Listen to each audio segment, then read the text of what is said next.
Hi, I'm Carly. I'm a director and I give Hopin a 5 out of 5. For more content like this, click below.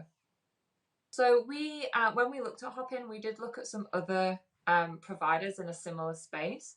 What we found was either they were for really long-term events, so where you're hosting multiple events through the year, or for one-off events, we actually found they were just extraordinarily expensive. There was no real way of us testing the product without signing up, which is something we really liked about Hopin. It was easy for us to be able to test it at quite a low cost. We could use it for a few months and then kind of mothball it until we needed it again. And we'll definitely be using it in the future. We do 1 or 2 events a year. We really don't need something that takes, thousands of pounds for one event, or that we have to be subscribed to for multiple years. So for us, it was really easy choice to make. So we really chose Hopin because it allowed us to really test the market before signing up to something more expensive or more long term. We had a bit of a option there to try it for a month before we even set the event up. It was a really low cost for us to do that, so it was really low risk. We found that actually we could set up kind of test events in that month. We weren't using from like a long-term subscription, or we weren't paying per event, so it was really low risk for us. And that was really key because a lot of the things that we had looked at previously were really large costs for a one-off event. And we just found that actually we couldn't kind of sign up low risk to that.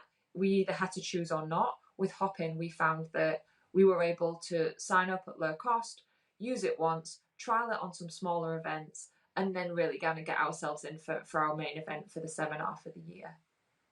Initially with Hopin, like I say, we trialed it a couple of times on really small events. So we'd set up like an event for kind of 6 or 10 of our members, and we'd invite them along. That really helped us embed what worked and what didn't. And actually, in terms of the learning curve for us embedding that in the business in order to run our big seminar for the year, we found that relatively easy. There were some things that we found were less intuitive, but actually, once we got into the event and actually started hosting, it was really simple to figure out, oh, actually, that's the thing that we've missed, or this is the thing that we should have done. It definitely was kind of a trial by error, but that was really kind of what we needed in order to make sure we had everything we needed at that point. So in terms of what I think you would need in order to make Hopin work for you, I think what we really learned from it was that starting with the small events, like don't put this in and then expect to run a 200, 300 people event or 1,000 people event tomorrow. Like you really need some time to get used to it. You need to figure out, particularly around when you're putting people on stage and off stage, those types of things are just really easy to practice in a test environment. And I would definitely recommend running a few smaller events before you kick off something much larger.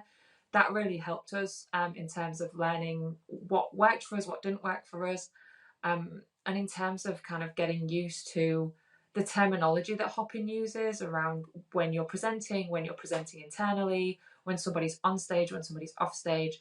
Those things are kind of hard to get your head around until you do them in reality. So actually, if I was to give you some advice about what you need to do to kind of get Hopin into your business, is just give yourself enough lead time so that you can have those smaller events, those less public ones, those ones that aren't maybe with your most valued clients. You can do them with some sort of low risk ones. Then that's really would be my advice.